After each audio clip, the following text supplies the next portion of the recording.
Now let's look at the gear. There are literally millions of options, and someone can easily be confused on what to get. But I'm going to break it up very simply. Let's first of all compare studio strobes versus on-location flash. Now, studio strobes are the big, bulky, powerful, plug into the wall, powered measured in watts, usually between 400 to 800 watts is the standard, and uses a completely manual system, meaning you're going to need to control the power of that light.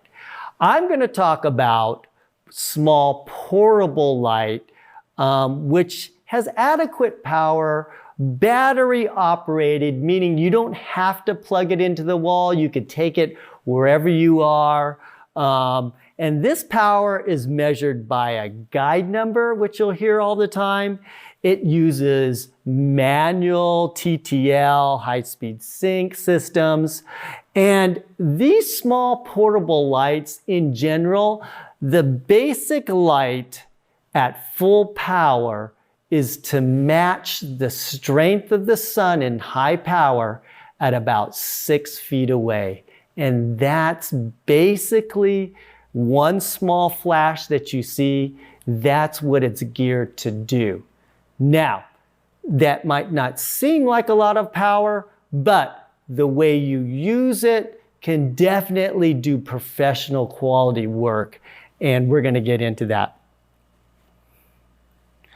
There's a new type of strobe out there that is fairly new, and I call these the hybrid strobes, where they combined the power of the more powerful studio strobes with the small portable strobes.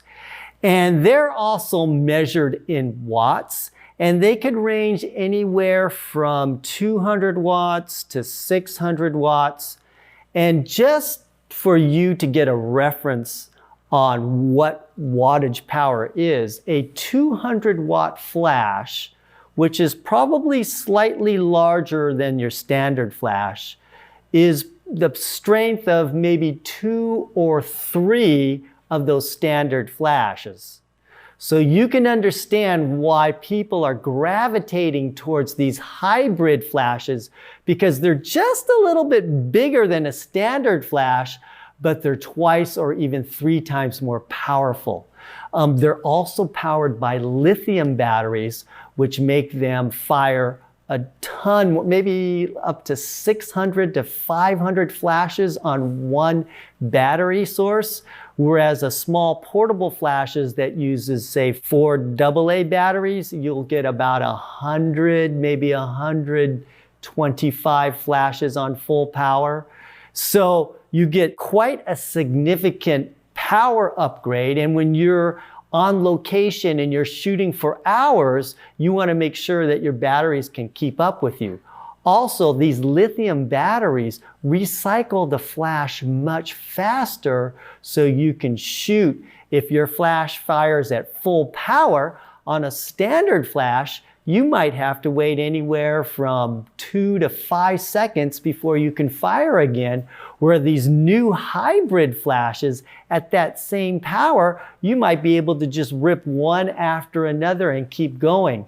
So they're starting to combine the strength of the studio into a small package called the hybrid strobes, which I use actually a lot. And so I'll use both. I use the standard and I use the hybrid. The thing about flashes is, the more powerful they are, it's harder for that powerful flash to produce an itty-bitty little bit of power. So that's why sometimes I'll be on a shoot, and let's say the sun is getting lower and I don't need as much power from my flash. That large hybrid flash is actually too powerful. And even on its lowest setting, say at 1/28th power, it's still too powerful at times. So that's why I also have a standard flash, because I could make the power much lower in those, just depending on what I'm shooting. So those are the flashes. And then I have some diffusers which make the light bigger and softer, which is great for portraits. And the key is, I think you have to have a diffuser larger than 30 inches to get you that professional quality look. So anything that's larger than 30 inches is fine. I use a few things. Basically, I narrow it down to a shoot-through umbrella, a translucent umbrella that is about 30 inches or 33 inches when expanded, or a softbox that's typically anywhere from 28 inches to 36 inches. So I use both of those. There's also an attachment on how to attach these diffusers onto your light stand, which I also use, and it's a Bowens umbrella mount adapter, because a Bowens mount refers to the mount that my softbox uses, which happens to be the most popular mount when using softboxes. Getting set up with your off-camera flash. What is off-camera flash? Off-camera flash refers to triggering your light that's not on your camera, but off it. Now, why would you want to do that? Isn't it a lot easier just to put the camera, if you need more light, why don't you just put the light right on top of your camera, and it's a lot easier? Well, the reason why I don't like that is because it doesn't really mimic the natural environment that we live in. For example, this Earth, what is it lit by? The sun, one huge off-camera light. And so what I try to do is mimic what I see in the world with how I can create my light. And if you can do that, you can produce amazing images. People don't know if that sunset that you created was generated from a flash or if it was the real thing. And your knowledge of how to imitate how this Earth is lit is going to give you an advantage with your lighting. And so that's why I love using off-camera flash. I am 99% off-camera flash. And there's other reasons why I'm going to get into that, but that's one of the main reasons.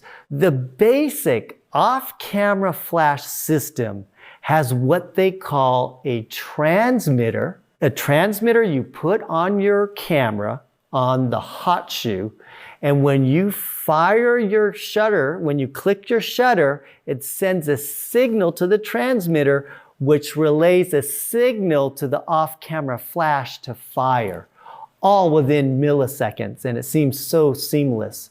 And so there has to be something that sends a signal to the flash to say fire, and that's the transmitter. And then there has to be a receiver. There has to be something that receives the signal and says, flash, fire. Now, in the old days, they used to be separate. There used to be a receiver that you put the flash onto. And some people do that, and in studio strobes, you do that too. But now, in general, most of the flashes have the receiver built into the flash.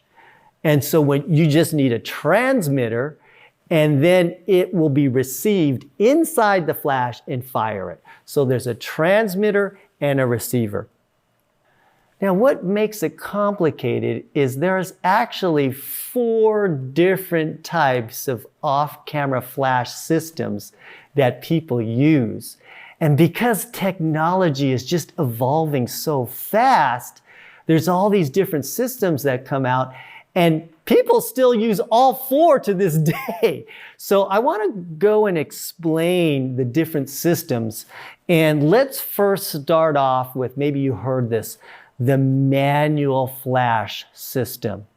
Now, the manual flash system can be used by any type of camera brand. So if you have a traditional manual flash system, I could put that system on my Sony camera. I can hand that transmitter and that flash right next to my friend who has a Canon camera, and they can use the exact same system. So it's completely interchangeable, and that has its advantages too. For example, you might have two different camera brands, and so you might want a universal system where the transmitter works on both cameras. And so with that system, the one drawback with that system is that your shutter speed can only go up to about 1/200th of a second. If you go higher than that, then this system will not work. So you always have to be at 1/200th of a second or lower or slower in order for this type of manual system to work.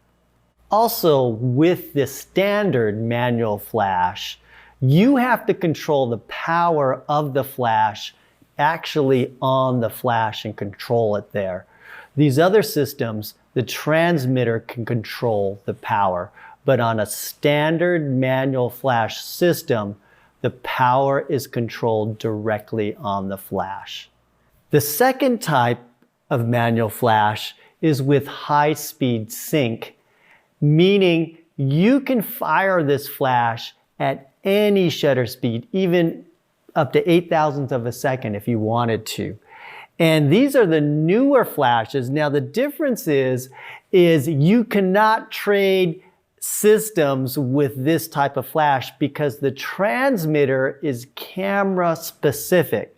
For example, if I had this system and I had a transmitter, it has to work with the Sony camera because I'm using Sony.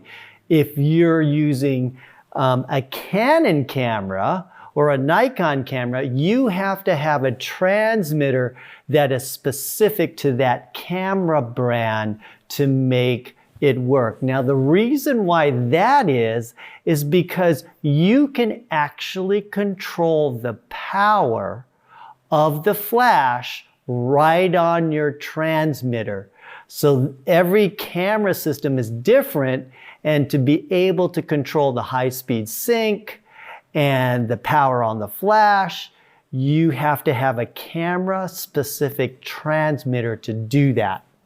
There's a third type of flash, which is a TTL flash, which is through the lens, meaning it can meter the light which comes through your lens and figure out the light that's needed automatically. So TTL in general refers to the camera can figure out the light for you. It's kind of like being in program mode with your camera.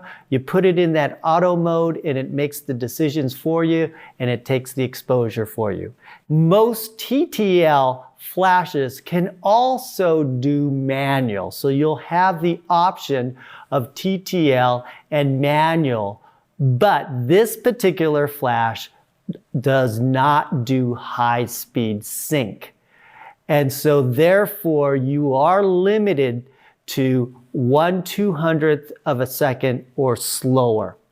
You can also, on these flashes, sometimes control the power of your flash, but sometimes not. So this third type of system is TTL, meaning the flash will figure out the light for you. Manual, where you're gonna control the flash power yourself and determine what that is without high-speed sync, meaning you have to fire this system at 1/200th of a second or slower. There's the fourth type of system, which is the newer type, and it does everything. It does TTL, it does manual, and it does high-speed sync.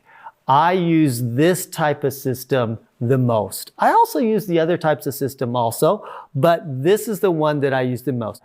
So this type of system has a camera-specific transmitter. That meaning that the Sony has to have a special transmitter for Sony cameras, and you can't trade with somebody if they're using a different camera brand like Canon or Nikon. Sony transmitters work with Sony cameras.